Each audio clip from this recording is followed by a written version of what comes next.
Alors, comme vous le savez, Zatas parle des ransomware depuis des décennies. Hein, je vais être très clair avec vous.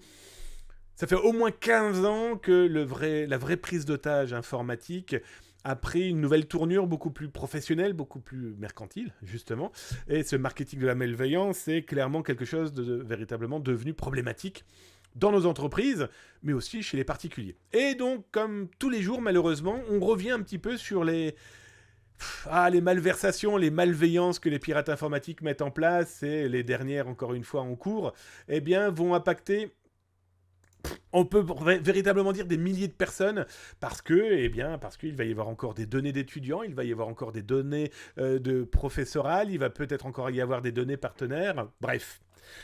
Une nouvelle université française, attaquée début décembre. Voilà, blocage d'ordinateur. Encore aujourd'hui, il y a des espaces numériques bloqués dans cette université. Au moment où l'université a communiqué, très bien, le grand directeur de l'établissement a expliqué, bon ben voilà, on est revenu à la craie et aux feuilles de papier et au crayon parce que plus rien ne fonctionne.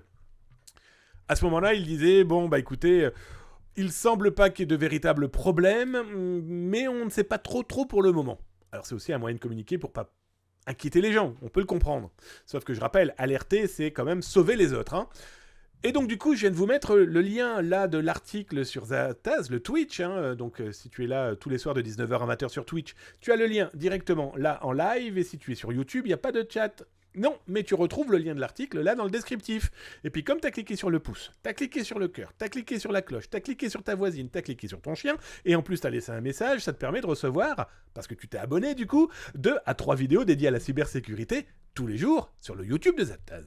Et donc dans cet article, vous allez découvrir que c'est le groupe Vice Society, et oui, rebolote, encore eux, qui réapparaissent malheureusement dans la joie et la bonne humeur, et qui se retrouvent à diffuser des fichiers qu'ils ont volés à cet établissement scolaire. Alors, au départ, l'établissement et les gens qui disaient savoir ont expliqué qu'il n'y avait pas grand-chose, qu'à première vue, il n'y avait pas de risque.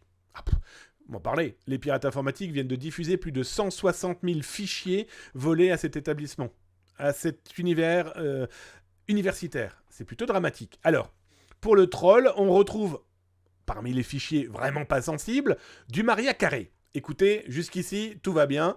On n'est pas trop dans la problématique du vol de données, de bases de données, d'informations, etc. Sauf que, vous doutez bien, on a été gratouiller un petit peu le sujet, donc déjà Vice Society a diffusé cet élément-là. Alors pour ceux qui se souviennent un petit peu de la chose, est-ce que je vous ai pris le fichier ? Ah, je n'ai pas gardé le fichier, je suis désolé. Mais souvenez-vous, vous retrouverez ça d'ailleurs sur YouTube et dans les rediffs de l'émission de la semaine dernière, je crois que c'est celle de vendredi ou de jeudi, où je vous avais indiqué, regardez, Vice Society vient de mettre un message sur leur blog, parce qu'ils ont un blog, ils communiquent. Ils expliquent, on va diffuser des informations dédiées à des universités, dont des universités américaines, par des partenaires. En gros, c'est pas eux qui ont attaqué, ils ont des partenaires, des affiliés, en tout cas des gens qui vont exfiltrer des données, et puis ils essayent de faire un partenariat avec un groupe pirate en leur disant, ben voilà, c'est vous qui vous occupez du service après-vente. Demandez la rançon, diffusez les fichiers, etc., etc. Et donc du coup, l'université, l'IUT, en tout cas de Paris, citée, se retrouve dans ce cas-là. Alors il faut savoir que Vice Society, le mode bouclier est activé. Oh bah dis donc. Que se passe-t-il ? Ah bah je vois que... Alors le bouclier vient de s'activer, me demandez pas pourquoi. Ah, il y a un mode... je vous laisse gérer. Il y a Jean-Eudes et Austrie, ils vont se battre à coups de bouclier. Bon, toujours est-il que pour le cas de l'université, on se retrouve avec cette fuite de données loin d'être négligeable, sachant que Vice Society s'est vraiment spécialisé là, ces dernières semaines, dans tout ce qui est scolaire et universitaire. Donc là, vous avez l'Université catholique du Portugal, vous avez ici, là-haut, encore un IUT Austria, vous avez la Bexcross School, donc là, on a Royaume-Uni, là-haut, on a Autriche, ici, on avait le Portugal. Ils ont fait énormément d'écoles, d'universités. Donc, on sent clairement qu'ils se sont professionnalisés. Ça montre aussi et surtout un petit détail, loin d'être négligeable, c'est que ces pirates informatiques, en fait, comme ils ont analysé les documents, ils n'ont plus qu'à usurper une université pour écrire à une autre université. Et je vais être très honnête avec vous, tant qu'on ne formera pas le personnel de ce genre d'établissement, tant que ces gens-là n'écouteront pas non plus, et je suis bien placé pour en parler, j'ai eu la chance de travailler dans pas mal de grandes écoles universitaires, où j'ai eu, moi, des cas d'université qui avaient été infiltrés, et surtout c'était « il faut pas en parler, il n'y a rien de grave ». Ah, ok. Toujours est-il que les pirates, ils ont peut-être exfiltré les données et ils vont s'en servir dans 3 semaines, 1 mois, 6 mois. Comme je dis tout le temps, je ne crains pas ce que je sais aujourd'hui, hein. Je crains ce qui va peut-être arriver demain, ou dans 3 semaines, ou dans 1 an. Bref, Vice Society, en plus, s'est lâché dans la joie et la bonne humeur.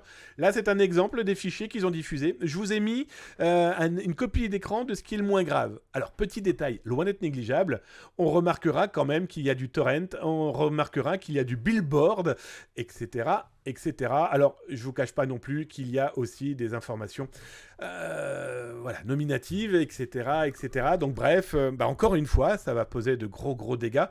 Ça va faire du mal, ça va clairement faire du mal parce que tous ces pirates sensus qui vont venir maintenant intercepter des informations et les réutiliser, eh bien les gens qui n'ont rien demandé se retrouvent aujourd'hui dans les mains de pirates informatiques et ça c'est définitivement perdu. Hein. N'espérez pas les détruire, les effacer, espérez que dans 1 an ça disparaisse du web, du dark web ou en tout cas de mains de pirates informatiques entre ceux qui stockent, entre ceux qui réutilisent, qui revendent, c'est un vrai problème. Et parmi les autres problèmes repérés par Zataz, c'est Logbit. Logbit 3.0, qui, l'un de ses membres, a été arrêté il y a plus d'1 mois maintenant, le 26 octobre 2022 au Canada. D'ailleurs, il y avait la gendarmerie française. Grâce à cette arrestation, la gendarmerie française, c'est grâce à, entre autres à elle, que l'arrestation a pu être orchestrée. On a quand même un Logbit qui, depuis cette arrestation, était beaucoup plus calme. On en a parlé il n'y a pas très longtemps, vous retrouverez ça dans les rediffs. Logbit, voilà, 2, 3 victimes, et puis par contre, beaucoup de sociétés qui ne payaient pas et qui apparaissaient. Oui, sauf que ça a l'air d'être fini. Hein. Fini les vacances, en tout cas, il semble que quelqu'un, peut-être le vrai grand patron de ce groupe de pirates informatiques, voilà, ça vient de diffuser en masse des dizaines et des dizaines de nouvelles victimes. Parmi ces victimes, on a une société française, par exemple, qui n'est pas négligeable parce que c'est une filiale de l'INRA, qui est un spécialiste étatique de tout ce qui concerne l'alimentaire. Et encore une fois, malheureusement, les pirates informatiques annoncent qu'ils vont tout diffuser s'il n'y a pas paiement le 28 décembre. Donc autant dire qu'il n'y aura jamais de paiement. Donc les gens qui ont travaillé pour cette entreprise ou qui ont été partenaires, usagers, il y a de fortes chances que leurs données fuitent. Et pourquoi je vous dis ça ? C'est que, comme vous le voyez là en bas en dessous, les pirates informatiques ont commencé à diffuser des données. Ils ont commencé à diffuser des captures écran, entre autres. Ils ont par exemple diffusé des captures écran où ils expliquent qu'ils ont au moins volé à minima 124 gigas de données qui, pour moi, semblent avoir été volées au mois de novembre, fin novembre.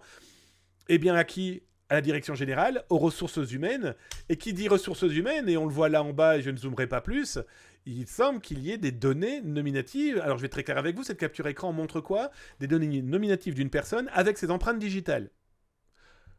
What the fuck ? Grosso modo, cette dame va pas changer ses doigts à première vue là dans les prochaines années.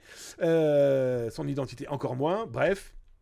Encore une fois, une entreprise qui s'est fait poney, qui s'est fait pirater, qui s'est fait retourner.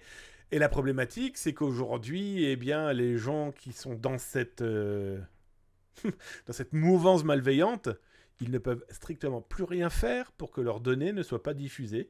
Parce que, il y a un moment ou un autre, les pirates vont les revendre, les réutiliser. La seule chose à espérer, très clairement, c'est comme Play, où ils n'ont pas assez de stockage et donc du coup, tu as des trucs qui disparaissent. Les entreprises n'ont pas payé, je pense l'exemple de la ville d'Anvers, ou encore du département dont j'ai oublié du sud de la France. Les données ont disparu. Les mecs, ils n'ont pas assez de stockage. Ils sont en train d'en créer, malheureusement. Ça nettoie, ça disparaît. Oui, le problème, c'est qu'il faut espérer surtout que ça soit des arrestations qui fassent tout disparaître. Oui, les autorités mettent la main sur les pirates, donc mettent la main sur les stockages, donc peut permettre de fermer les stockages, par exemple. En attendant, les données sont dans les mains de pirates qui trient, qui analysent, qui revendent, qui réutilisent. Et ça, c'est sur notre dos.